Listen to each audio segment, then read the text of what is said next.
are, ladies and gentlemen, another exciting episode of the Scouser and the Scot. So today we have got a very, very, very special guest, Lisa Billingham. How the hell are you? Are you keeping well, love? I'm well. Enjoying the sun weather when it appears, but today, not so much. Well, let's see if we can brighten your day a little bit and throw a couple of questions your way. Oh, please do. As I say, all we can do is just pry the knowledge from you. And there's a lot of people who watch this who can benefit, and they will benefit. I can vouch for Lisa's work. Lisa, if anyone doesn't know Lisa, she's one of the best photographers I've actually seen in action, and actually had the pleasure of having my photo taken before. She's a good model as well. I've seen the photos. She's actually a good model as well. Well, thank you very much. She's good on either side of the camera, so you got to say that. You got to be fair with these things. Definitely. So let's start the questions, Lisa. Yeah. Are you ready? Are you ready? Oh, I am. One ready. Right. So can you tell us a little bit about yourself? Can you give us a bit of an insight how you first got hooked onto music? What was it that got you gripped, and tell us about it? Well, going back a few years, I actually started my music knowledge going to see the Sweet and the Hawkwind within 7 days of each other. So yeah, bit of glam sleaze, bit of really heavy stuff. And it just moved on from there. I went through the disco phase, I went through the Motown phase, and then I just ended up being a rocker. There's nothing wrong with that at all. Is there any bands that you thought, I love this music, and it really stuck with you, and it still does today? Queen. I'm a Queen freak. There's no getting away from that.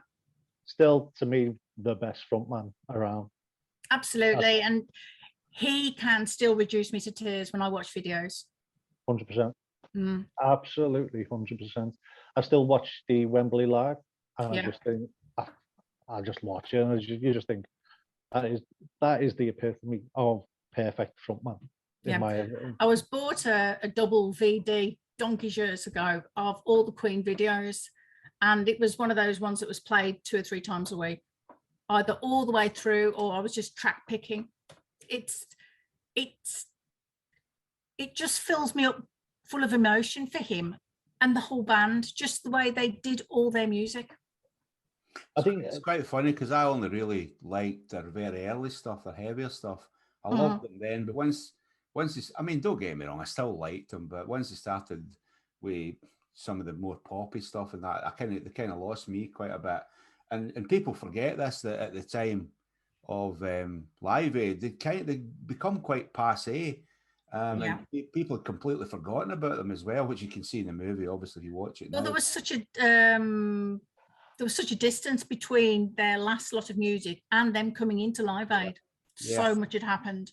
Yeah, and they got to the stage where a bit like Meat Loaf, where people were kind of thinking they're a bit naff now, and then came Live Aid, and then everybody remembered just why they were so good. But I mean, in the early days, like I'm old enough to remember when I first saw them and heard them, and it was Flick of the Wrist and Brighton Rock and Killer, all that stuff, and it was amazing. They were some band. I mean, really, really cool. What do you think to Adam Lambert as frontman then? He pulls it off reasonably well. I don't think I have to say that. But I've seen people go, no, and I'm like, Freddie would have loved him. Or Freddie would have picked him. Oh, I'm sure he would. He would. The only guy that could actually sing it like Freddie and have the panache to carry it off like Freddie did. Absolutely. Do you know what? It's a bit of a tough one, that one, I think, because like I say, I think there's only one Freddie Mercury. I think the other, it's a bit like there's only one Chris Cornell. I think the voice is just untouchable. Don't get me wrong, Adam Lambert, I think he's got a great voice on him. The only other person who I think would have done something special, I think, would have been what's his name? George Michael. Yeah. George Michael. I think he would have been a perfect person, but I think he had such a big career already that it couldn't have happened. It couldn't have merged under that umbrella, but I would have liked to have seen that. I think that Yeah, would a have few been, more tracks done by him. yeah, 100%. It's quite funny though, because I think that with Adam Lambert, if you actually listen to his range live, it's bigger than Ed Freddie's was. Oh, 100%. Freddie live had to count the other two guys, the drummer and May, to do the high bits. But Lambert doesn't. Lambert does them himself. So he's got a great voice. But Queen was superb. Really, really were. So that was basically that. Was that the decider that decided it wasn't disco anymore? It wasn't Motown. It wasn't anything like that. It was going to be rock. It was Queen. Yeah. Well, how It was. Have you gone to anybody else? Oh, it's far and wide. Genesis, Hawkwind, AC/DC, Aerosmith, and I'm just so sorry I haven't been able to see and meet most of them. I've been every time Aerosmith was in the UK, I was in Cyprus on holiday. No, I've seen Aerosmith. Must be 5-6 times now. I've seen them in Vegas a couple of years ago. They were amazing.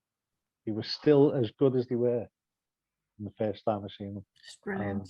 They're just phenomenal. Absolutely amazing bands live. Another one who can pull it off, Steven Tyler. His voice hasn't changed or got worse with his age. Not at all. And he's still bouncing around the stage like a loon. And then my youngest son got me into Iron Maiden. That's because he died in the 1970s and he's cryogenically frozen and brought back to life just for gigs. Because I saw them once in the 70s when they didn't even know where they were. The two, when they were the Toxic Twins, they hadn't a clue where they were, and yet they're still alive. It is a miracle. It really is. People talk about Ozzy, but honestly, Steven Tyler and that's even more amazing. It really is. Definitely. We best start talking. I know we could talk about this one. Does it mean, having said that, the kids that are watching this won't have a clue maybe what we're talking about, so maybe it's a good thing. Can you tell us about how you first get into the photography side of things, specifically to do with rock music, Lisa?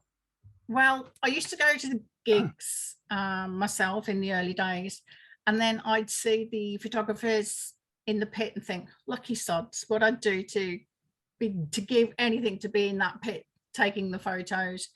And that got me into buying my first camera, my first proper camera.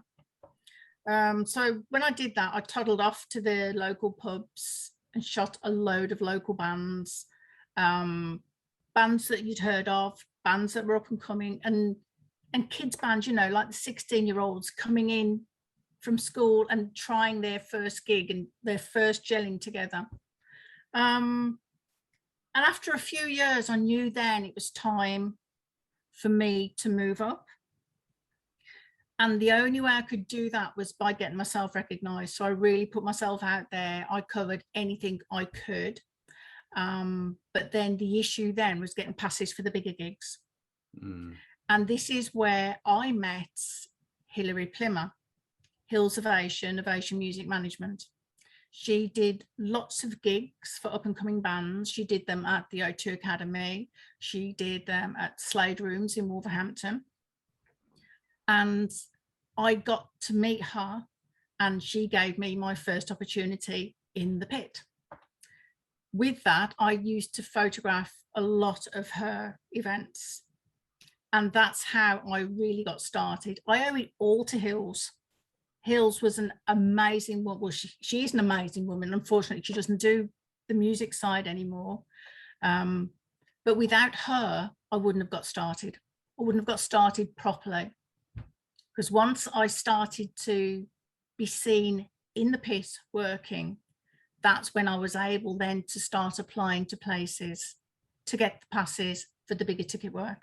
How did she ever tell you why she seemed to like what you did and decided to sort of like almost mentor you? Did she ever give it in? Yeah, she was always willing to give a new photographer a start.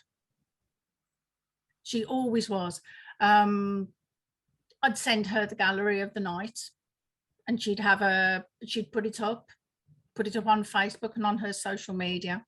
And then it was such a useful tool for me. And later on down the line, I was then able to mentor photographers myself via her. She would let me bring a new photographer into the pit with me for me then to mentor them. Ah, that's cool. And it worked really many, well. How many female rock photographers were there at the time when you started? You know, was it common? There were quite a few, actually. They were mainly college and university students. Mm. I mean, by the time I started, I'd already got 20 years of work behind me. I was a real late starter. Yeah. But once I got into it, that was it. That was it. And, you know, she will help anybody. She really would. She was so good. And there was never an issue. If she hadn't got the room in the pit, she would say, no worries. Well, you know, you can do the next one. It was, you know, it was so useful. And it was Hills that got me there. It's cool that because this is the bit that people forget, that you then took her mentoring of you to mentor others, because that's part of it. When I was in the army as an officer, we were always told our role was partly, one of the biggest things in the role was that when we moved on, we left somebody that could step in and take off. Oh, absolutely. And that's key, and this is the bit that, and this is partly what this show's about as well. So, you know, it's cool that her mentoring you meant you then decided you were going to do the same for others, and I think that's pretty cool. Yeah, definitely. So tell us about your equipment. What equipment are you using at the moment? I'm a Canon girl. There's no getting away from it. I've always been a Canon girl. I won't decry Nikon. They're just as good as Canon, but I'm a Canon girl. Lenses are Canon. All my studio equipment is Canon. Okay. My location equipment is Canon, and my live event equipment is Canon. Canon lenses a lot. It's funny that, because I had that conversation with Neil, who's our TOG with Ford's Music Group on Saturday.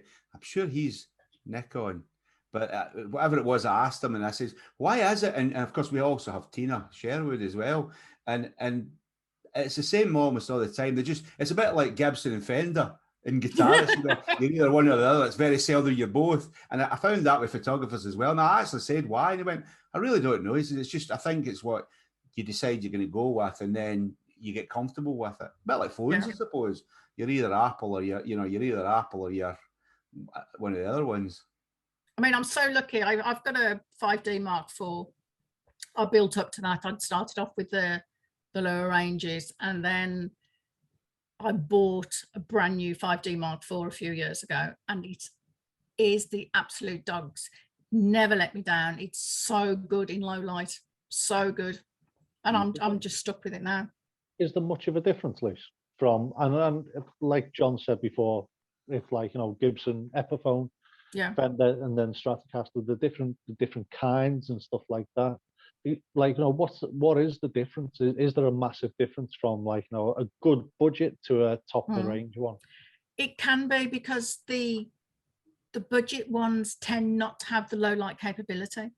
Right. Okay. And then when you take pictures with a budget camera or a bridge camera in low light, you'll either get nothing or it'll be extremely grainy, and you can't fix it in post. Right. The better your camera, the better the lights, the better the mirrors, and you've got you don't get as much graininess. You can still get grainy, it just depends how crap the light is in the venue, but it's the facility to be able to do something with that graininess in post. And with a better camera, you can do that. It doesn't have to be expensive, but with a better camera, with a better low light facility. So if somebody was starting off, what kind of, to get into, would want to be a rock photographer, just a rough idea, how much would they have to spend to get the basics to be able to do it to a level which would be counted as professional? You know, just off the top of your head, what kind of price would you be talking about? To be honest, I would suggest you go and borrow a camera first. Or if you can't borrow a camera, go and buy a bridge camera, one that will take you so far, just to see whether you enjoy doing it most of all. Because being in the pit is dangerous. There's no getting away from that, especially with some of the really heavy rock bands. I've had bottles come at me. I've had feet and shoulders and hands come at me. I've had the singer of a band step over my shoulder onto the pit wall, and I've shot him literally between his legs upright. It's dangerous. And when the bigger bands are on, then you've got the show sec to deal with as well, because they're then carrying people out that have come over the top of the pit, over you, and into the pit floor and then out. So what until you know that you actually want to do this, don't spend a lot of money. Yeah, I get that. It's great that, because I wouldn't have thought of that at all, because I would just have thought, you know, you would just, if it's your passion, it's your passion. But your passion could be rock music, and your passion could be photography. But if you don't have the wherewithal and the ability to cope with that kind of pressure and danger, then perhaps you're better going as a fan and taking photos of something else. Yeah, definitely. Yeah. So now that actually takes me into a logical question to ask, which is, so we've heard some of the cons of being a photographer. So can you talk us through more of the pros and cons of being a rock photographer, please, Lisa? For me, it's a passion. It allows me to stand in front and to interview some of my favorite bands. And then it also gets me in front of lots of newcomers to the scene. They need the help just as much as anybody else. The way I look at it is, any promo is good promo, whether it's written or image. If somebody is seeing you in print, on a web scene, in a gallery, it's promo. So you always need to get the best look that you can. I've never forgotten any of my roots. Whilst I do a lot of festival work, I manage a lot of photographers for some festivals that are happening up and down the UK. I still go to the local gigs that are close to home, because there is so much new stuff coming in.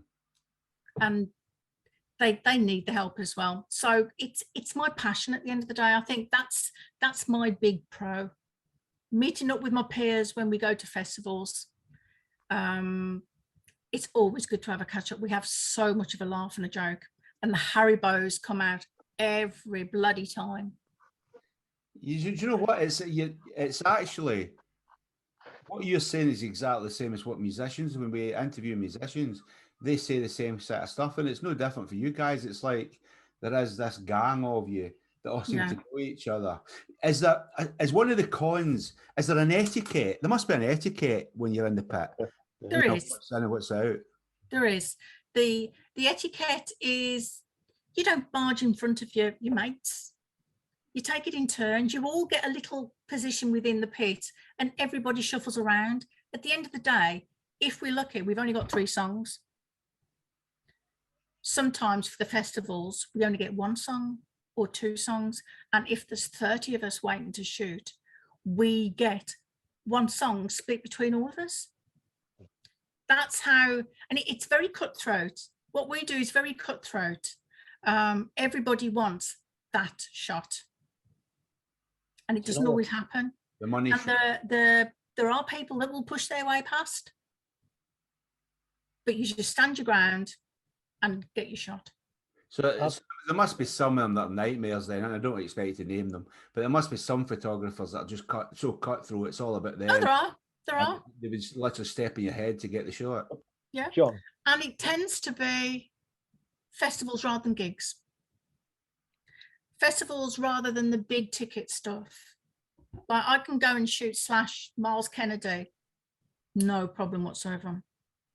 I can go to a festival and it'll be the first band on stage and you'll be trampled in the rush. That's crazy. Yeah.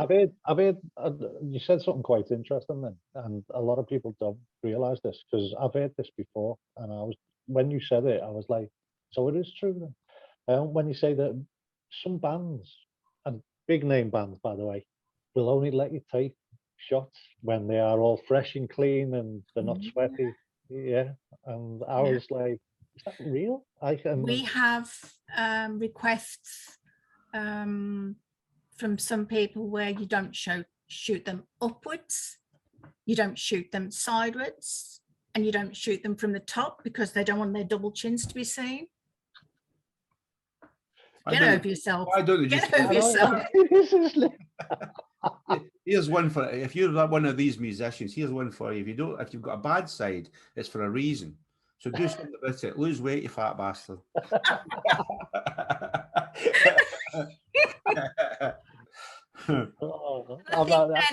When you worked on the pros of, for me, as my passion, if you swap it around and then we'll go to the cons, it's not paid. It's cutthroat. It's an expensive game when you take into consideration your equipment, the insurance, because obviously when I go off site and on location, you've got to be insured. And then at live events, it's constraints that are put on photographers, like the limited pit time you can get, and then constraints by the venues and bands and band management, where they try and instigate contracts. So they've got rights grabs and restriction all your image use. And that happens at a lot of the big arena gigs. Even though you're like taking these free of charge and yeah. Wow. Okay. Yeah. And I see it regularly, because like Neil spoke to me before about it with some of our bands, that, you know, they say if the band is going to use a photograph that's taken by a photographer, then they should ask the permission. And that's right. And also credit them as well. Yeah. So Neil always bangs onto it with our bands, you know, you do that. And if he sees it that they haven't, he'll send them a message saying, look, just go back on, you know who took that shot, so have you asked them and credit them? So, you know, he does a great job of that, because he knows how difficult it is being a photographer. It's not glamorous. That's one thing. It's not glamorous. No. And some bands will use mobile images that have been taken from the crowd rather than use and credit a photographer's photo. See, that annoys me, that, because it like, you know, King Voodoo, we were playing in Blackpool and we had some great shots taken. And the first thing I did was, are you okay with us using these because they look great? And it was just a polite thing. And the next one we're tagging everyone in on them and stuff like that. And it, you know what? The effort it took is minimal compared to what the person was taking the photos, who was busting the backside trying to get them in. And then she's taking them away. She's got them all looking absolutely amazing. And you just think to yourself, it's the least we can do, and it's just common courtesy. And I don't understand why bands don't use a bit of common sense. So bands, if you are watching this, tag your photographers, because I can guarantee that they are willing to actually help you get to your next level.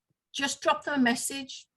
If you're on Facebook, drop them a one-line messenger on Messenger and just say, look, would you mind if we use the photo? We'll credit you. That's all it takes. All it takes. I think some bands don't, because they think the next thing the photographer's going to do is say, well, I want 50. Send the invoice. Right, and it doesn't happen. And the thing with it is, it's like, what I've seen with photographers, and I saw quite a few at our mini festival on Saturday up in the Lakes, and they're as passionate about the music and the bands as the fans are and the bands themselves. So this is the bit that I think some musicians don't understand, is that they're doing it because they love it, because they're passionate about it. And here's the other thing: be nice to them, because they can make you look bloody stupid as well. Oh yeah. Yeah. Yeah, we'll put that terrible photo up. Excellent. So go back to the questions. Go on then. What would you recommend anyone who's interested in becoming a music photographer? So if someone was new, who goes, I'm going to do this, what were the first 3 recommendations you'd advise? Obviously, take away the camera, because we've covered that already. So another 3. I'd say, if your interest is strong, go and look at some gigs and see what the photographers do, so you get a good idea of what's going to be involved. Go to the local pubs. Go and start with your ground level, your roots level, because then you won't have to worry about passes. You can offer the band your images afterwards, And if your mates are in a band, that's key. If you've got mates who are in a band, get to them, because they're going to want pictures. And if you're there with your camera, why not? See, whilst it's not all about the event photography, you get the spin-offs that come with it, like promo shoots, you get music videos and interviews, and then you get the weddings and everything else that follows on, and that's where the money will come in. That's a good point. Yeah.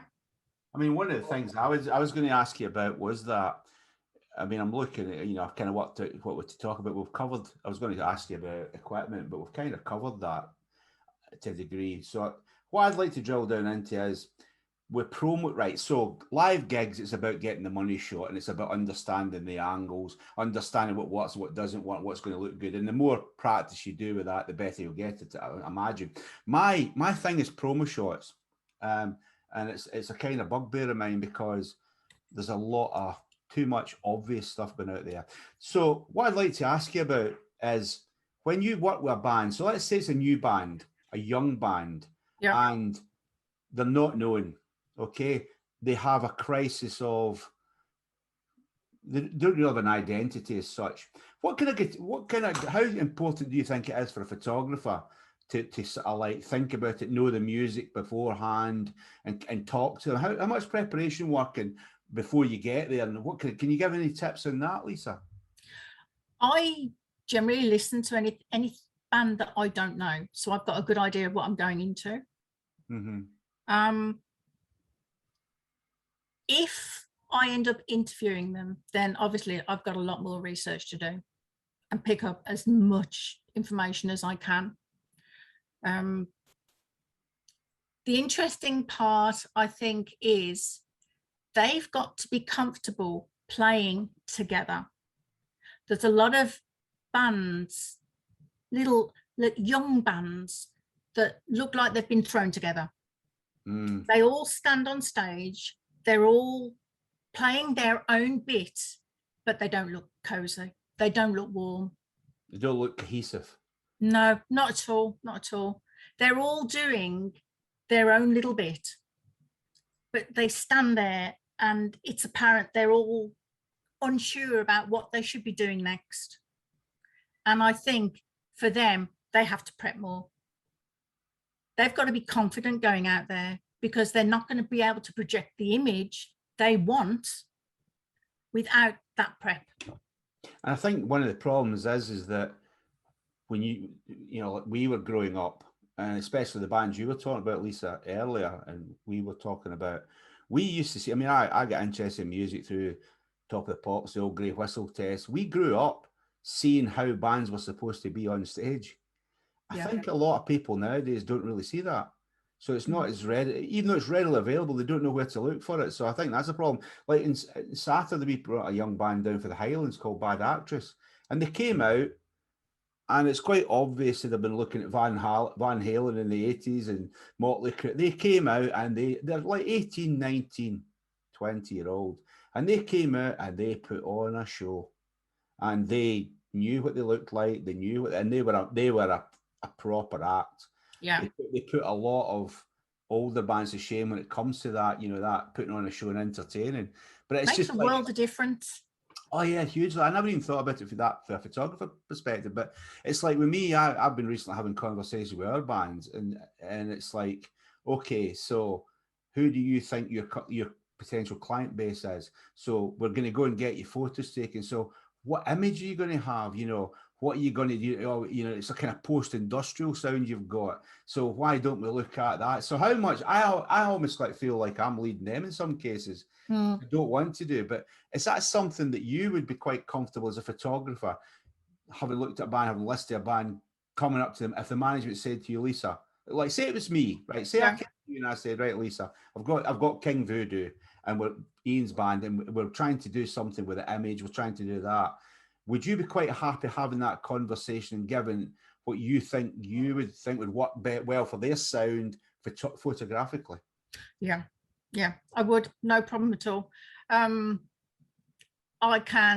I would be able to style advise, listen to the music, get your own image, discuss it with the lads.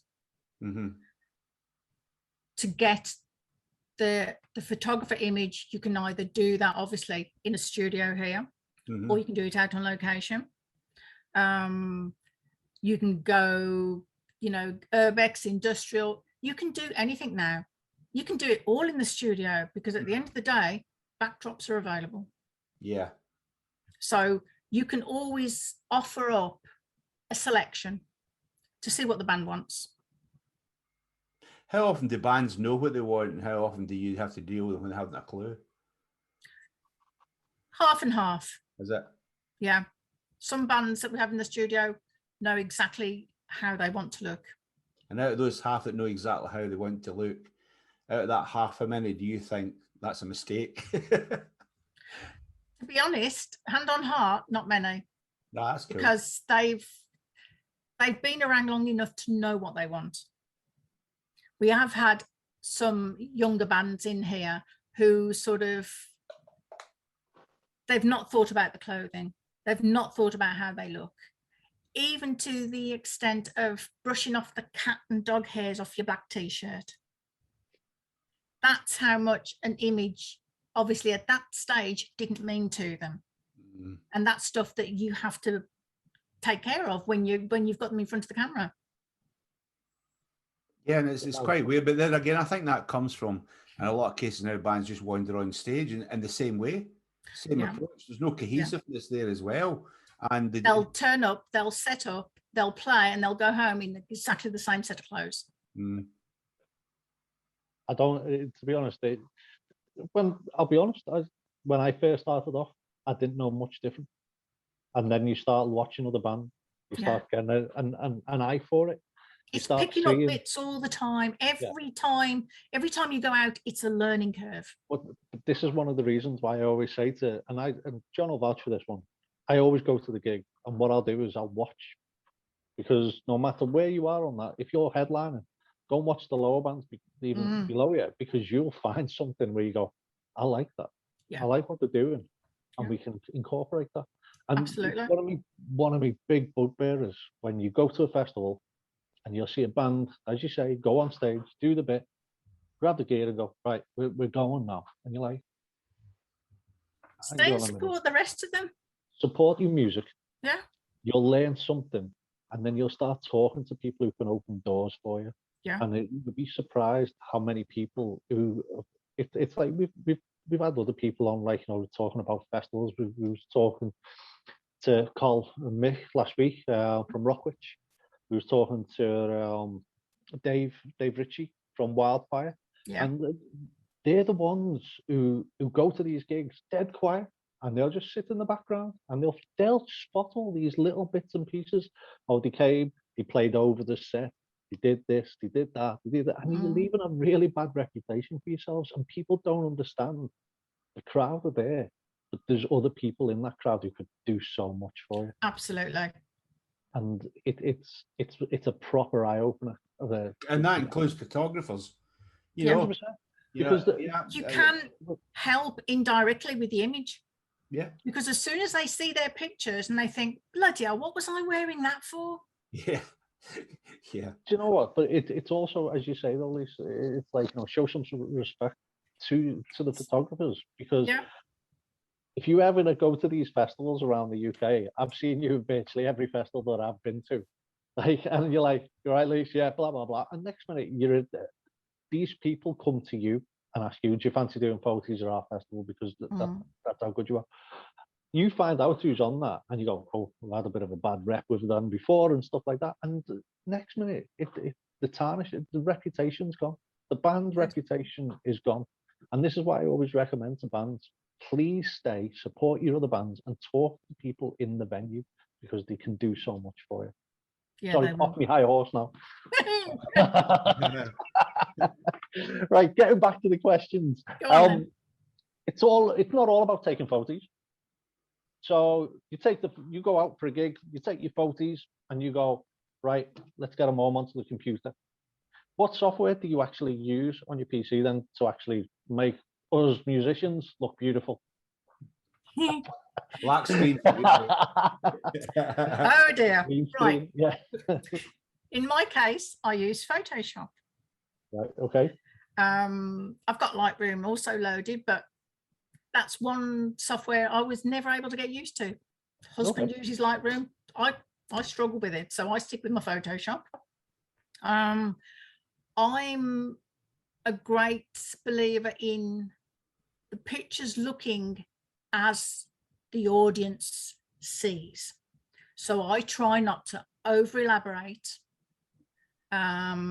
mix and match colors, lighting, get rid of all the smoke, because as far as I'm concerned, that's not what the audience saw. So my pictures will 99% of the time show what I saw, what the camera took. So if I don't need to use Photoshop, I don't. Right. Okay. Invariably I do, because if the image is crap, you just discard it. I won't spend time editing an image if I think to myself, I'm not going to use that anyway. If it's bad, it goes out the door. If I've got the time to do full-on editing, where I can do all these beautiful images, I do. But I'm a big believer in giving you what you saw. Yeah, I mean, it's like I when I was in the army, I was a PR officer for an area, and we get taught the basics of photography. But one of the things I always remember, this, they brought in this professional photographer. He says, like, listen, he says, don't think you can sort everything out with Photoshop. He says, you need to make sure the actual photo is good in the first place, and you can enhance it. You can't magic it and make it look better and make it work. And I remember that. I suppose it's, Ian, I suppose it's about the same like when you're recording. It's like you need, if you get the stems strong enough, then you can do the mixing and that and get it right. It must be the same with photography, really. Oh, it is. It is. You can take, I mean, I used to take hundreds, absolutely hundreds of pictures per gig. There was 3 bands on, I'd invariably take between 800 and 900 photos. But you'd only end up publishing, probably physically publishing 10 per band. Mm. You could possibly use 30 or 40 per band. And all the rest would be your blurred moving shots, your blurred shots, your bad light shots, where you can't do anything with. Some asshole getting down the road of you as you took it and things like that as well. Yeah. Yeah. Yeah, I can imagine. Oh dear. Yeah. Yeah, I can imagine all that. So, I mean, one of the things we, last year we did a full day recording, 6 different bands, video recording. And the camera was at the front and they were doing different shots. So there was one that was the panoramic and then up close. So I kept having to get into my younger bands and like been down beside the camera at the front going. So and it made me realize that they completely forget that they should be looking at that. Well, you tell me, what kind of advice can you give to new young bands who are playing live on stage? They know there's photographers there that are actually proper photographers. What kind of tips and sort of pointers can you give them to make sure that they look the best they can and that they get the photos that they would want? Yeah, I would say play up to the photographer. I tend to wear glittery jewelry. So when the backlights are shining, they're going to see me. They're either going to see the glitter around my neck or the glitter on my fingers. For good shots, you need the lighting. You've got to have good lighting.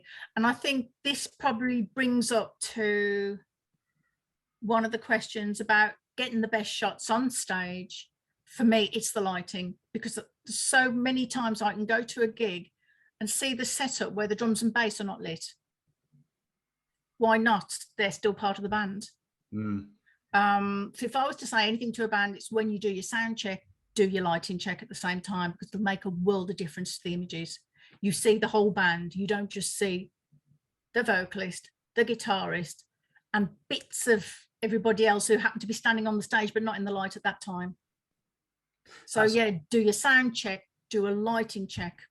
That's a great point, because to go back to what Ian was talking about earlier when they played Blackpool a few weeks ago, the young bassist Josh, that was the first time I'd seen him play, and he throws shit. Somebody described, in fact, it was one of the photographers described it as rock yoga. Some of the poses he was showing, but he was brilliant to watch.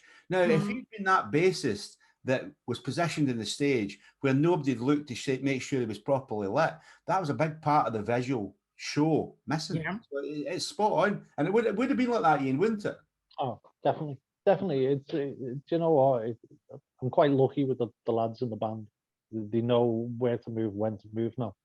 I'll be honest, it hasn't always been like that, but we've really worked hard over the last 12 months, and the guys have really pulled together, and we've developed, like, you know, because we're thinking not just of the audience, we're thinking about the bigger picture now, and like, you know, how we can all pull together, and it's refreshing to actually go on stage. And I think what you said before, when you said that some bands just don't look comfortable on stage. No. What I'd highly recommend is try and find out what the issue is. What is the underlying issue that can cause you to actually freeze up on stage? Are you too concerned about what's going on behind you? Are you too concerned about, like, you know, you've got to feel Makes confident. a lot of sense, because in with that, you will have that element of stage fright. 100%. Especially if you're overthinking something, you can't relax on stage and you can't enjoy it. And once you can't enjoy it, you won't play. You will not play well. Yeah, and you won't play well to the camera. But I have got another question regarding lighting as well, because obviously your camera, you were saying about like, you know, you've got the all singing, all dancing camera. Obviously, you've got to use flashes sometimes and stuff like that. I've seen no flashes. Oh, I'm getting the shake of the head there. I have seen though some with. I've seen it, like, you know, when I was working the O2 and stuff like that, where basically the angle the flash, so it flashes away from you and stuff like that. Yeah. What is the reason for that? I've got to ask the question. Like, there is the big saying within the photographers community is 3 songs, no flash. Right. Okay. Because that's what you get in the pit. 3 songs if you're lucky, but it's 3 songs, no flash. And places like the Institute, the Academy, the big arenas, they won't let you into the pit with a flash on your camera. Okay. Studio wise, you can do whatever you want. Right. And you can get your lighting perfectly. Yeah, exactly. For local, pubby gigs, there isn't an issue. If you need to just light them up a bit, then bounce, as you say, tilt the head of the flash up and bounce it off the ceiling. Okay. So it comes up and down rather than straight into your face. That makes perfect sense then. Yeah. I've always wanted to ask a photographer, like, because I've seen loads of them like alter, and you're like, what are you doing? It's like, yeah. You'd be surprised that little tilt action will make such a difference to the photo. Yeah. It'll either shine your feet or shine your face. Love it. Love it. So what is your biggest achievement, and what's the best feedback you've ever had? Oh, let's have a look at that one. I've got all my little answers here. Right, biggest achievement. I think being internationally published. Wow, okay. Because I don't just go on web scenes and laptops and computers and that sort of stuff. I publish I'm in print as well. And my first big one was going to print a few years ago for Ramsey magazine, because I do work with Ramsey as well. And to see it there in a physical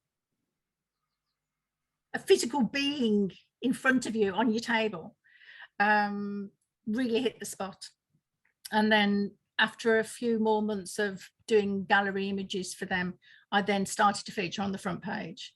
So I've got front cover shots of Saxon and front cover shots of other people taken at festivals that went on the cover of Ramsey magazine. Is the one photo where you've got in your house on a wall where you look and you just go, I still can't believe I've taken that? My very first jump shot was Monster Truck at Hard Rock Hell. Really? My very first jump shot that wasn't blurred. And it's up on the wall now in front of me. I'll have to get it. I'll put it on. I'll put the link down below somewhere. I'll ask you for that later, and then I'll put it on. It was amazing. And then it is a really nice feeling to see other people use your images. I've had one of my images used by a female vocalist. I'm racking my brains now to think what her name was. And she used my image that I was taken at the Civic Hall in Wolverhampton to advertise her download appearance. Wow. Okay. Back in 2014. I did download 2015 and met her there, which was nice. People like Reckless Love send my galleries saying that it's rad that was taken in Wolverhampton and sent that around the world. I mean, I love Reckless Love. They're one of my favorites. And some of the feedback you get, like, that was the best shot of the whole tour. I've had that quite a few times. And that is a nice feeling. That is a lovely feeling to be told that. And I've had that off Skindred. Have you? Legendary band, quality band. Benji rocks. Benji is quality, yeah. He's lovely. So who's your favourite? And you have to answer this. Okay. Who's your favourite ever person to photograph? Just one person, not a band, but a person. Yeah. For whatever reason, who's your favourite? Slash. Yeah? Yeah. Why? Because I never thought I'd ever have that opportunity. And I did. And was it awkward or was it easy to work with? He was brilliant to photograph. Was it? It was taken in the NEC Arena in Birmingham. Cool. He was with Miles Kennedy at the time, so I managed to get Miles in there at the same time. But Slash poses without posing. And that's the only way I can describe it. Every photo you get from him, there was just nothing wrong with it. He was just brilliant to photograph. Just a natural. It made something quite unnatural look natural. Yeah, yeah, absolutely. Something that is unnatural, he just does it naturally. It must make it easier, though. It must be like a photographer, like an artist's muse back in the old days. Well, when you think how long that he's been doing that, yeah, he knows what to do for a photographer. And that comes with the experience. And I think that's what new bands need to realize, that the more they do it, the better they'll get at it, and they'll know then how to perform and produce the images they want for a photographer. It was funny because I actually got asked a question by one of our bands a couple of weeks ago. I got a message from them that says, you've messaged me to say that it's a band I've just taken on. I wouldn't know names, no park drill. And I said, you need to get photographs. I said, your images are crap and you need to do this, you need to do that. And one of them said, but John, how important is it these days to have like photos? Because there's video and all that. So I'll let you answer that, Lisa. Oh, it's very watching important. This, boys. It's very important. You need a good set of images. You need a good set of live event images. You need a good set of promo images, because those are what you're going to use in your EPK after all. EPKs are your good photos, not your, oh, that'll do photo. They've got to be good photos, along with your video links and your gigs. You don't just put any old gig link up there. You've got to make sure it's the best one you've got. Yeah.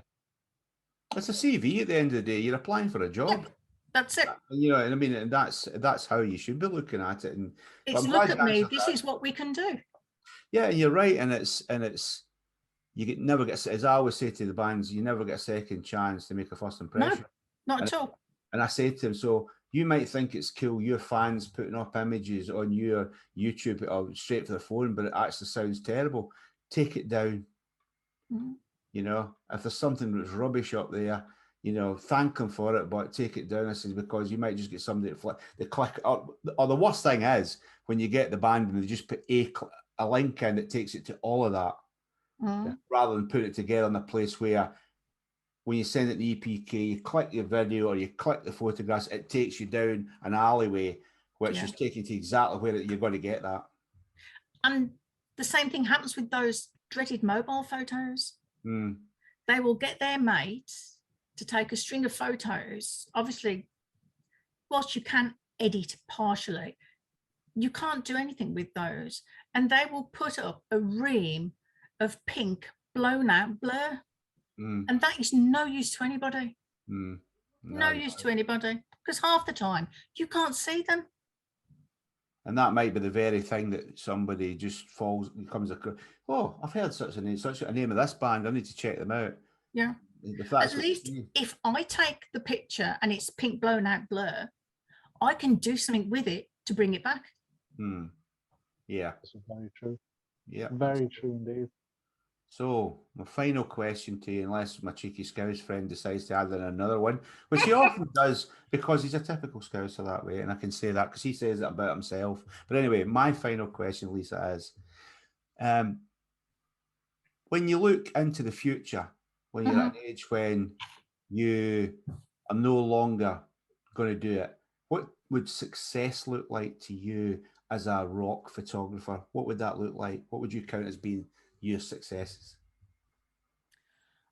I think for me, if I could retire and run this studio full time, that would be a success for me. So that's more of an aim then. Yeah. And it would also be a success because the studio's here, the studio's available. You can get more people in, it'd be so much more better. Oh yeah, that's what I mean. I can see exactly why that would be a success for you. But what I mean is like it's doable. What would it take to be able to do that, though, Lisa? Me to put my efforts into it full time. And bands and managers to realise just how important photography is to them as well. Oh, absolutely, yeah. Because I think that might be part of the problem because money's tight. And you know yourself, especially with the young new bands and bands that are at the grassroots level.